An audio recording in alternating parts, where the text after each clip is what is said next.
There is a moment in Meet the Parents so quiet, so still it feels like the air has been sucked from the room. Greg Fokker, played by Ben Stiller, simply stands in a hallway, holding a shattered urn, and the entire architecture of his future seems to collapse into that single, silent point of failure. This is not merely a comedy of errors. It is a meticulously engineered study in ambient terror, where the stakes are not life and death, but social and emotional annihilation. The film operates on a frequency of anxiety so precise, it renders the familiar territory of meeting one's prospective in-laws into a psychological thriller. The film's production history reveals an intention far deeper than slapstick. Director Jay Roach, fresh from the broad farce of Austin Powers, sought a project grounded in painful realism. The script, by Jim Hertzfeld and John Hamburg, was famously workshopped for years, with its humor emerging not from wacky setups, but from the excruciating plausibility of its domino effect disasters. A crucial, often overlooked piece of trivia involves the casting of Robert De Niro.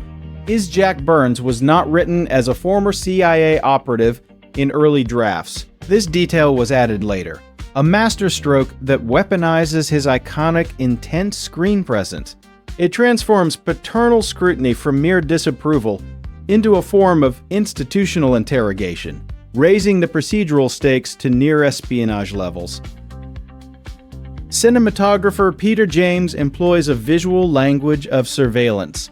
The camera often frames Greg from a middle distance, as if observing a specimen. In the Burns household, wide shots emphasize the oppressive, pristine order of the space, making Greg's clumsy physicality feel like a series of contaminations.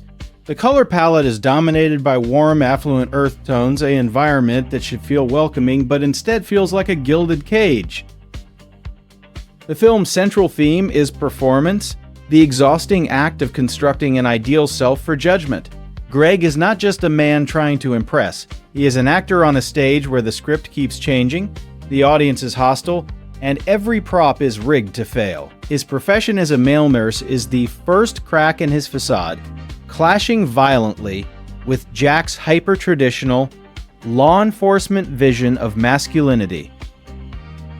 This clash forms the core of the film's insight. Meet the Parents is less about a generational gap and more about a crisis in masculine identity. Jack represents a model of stoic, authoritative, protective manhood.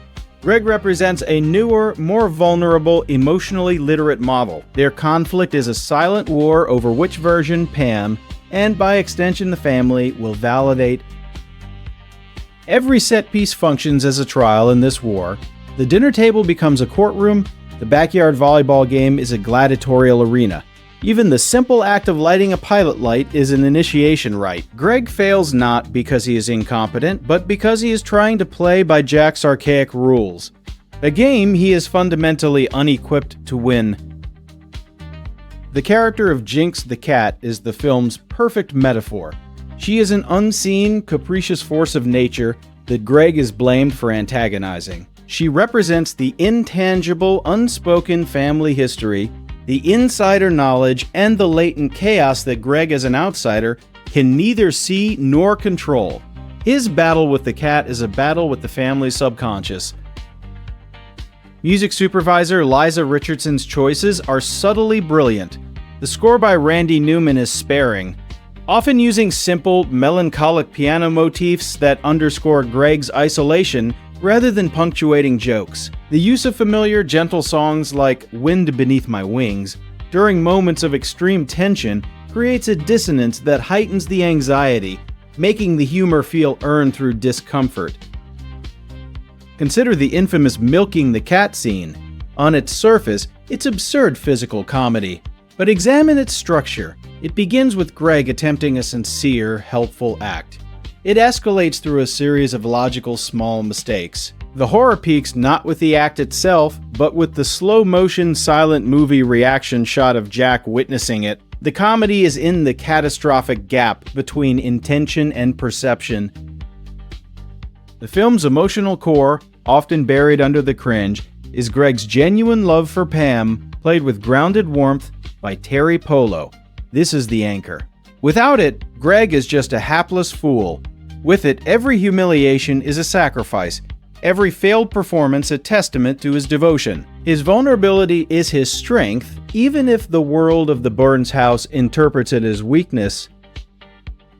The conclusion, with Greg's heartfelt airport speech, succeeds not because he finally wins, but because he stops performing. He abandons the script. He admits his failures, his profession, and his love, nakedly and without artifice. It is this vulnerability that ultimately disarms Jack, not any triumphant display of traditional masculinity. In its final moments, the film suggests a reconciliation not of ideologies, but of perspectives. Jack's smile as Greg and Pam drive away is faint, begrudging, but real. He has not been defeated. He has been witnessed. Greg has passed the ultimate test not by becoming Jack, but by forcing Jack to see him as he is. Meet the Parents endures because it maps a universal topography of social fear onto a specific domestic battlefield. It understands that anxiety is not about the magnitude of a mistake, but about the context in which it occurs. A spilled glass of wine is just a spill, unless it's spilled on the altar of future father-in-law's priceless antique. The film holds a mirror to our own performances, our own curated selves we present for inspection. It asks what we are willing to break and what we are willing to reveal in the hope of being accepted. In the quiet terror of Greg Fokker's weekend, we see the silent, high-stakes theater of our own most vulnerable introductions. Thank you for watching until the end.